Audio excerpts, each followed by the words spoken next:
বিয়েতে যাসনি, তোদের সাথে কোনো কথাই নেই আমার। এ ও কথা তো হয়ে গেল এখনই। কি হয়েছে? এই তো কথা বলছিস।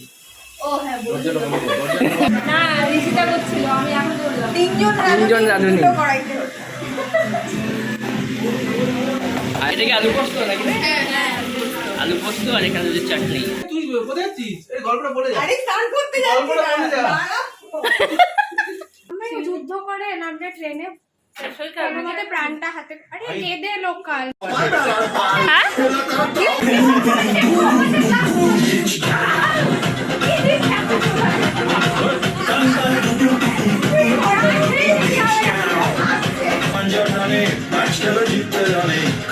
নাকি ডান্স করবো না কি বড় জিনিস মিস করছিস ওখানে থেকে, তুই সেটা দেখ।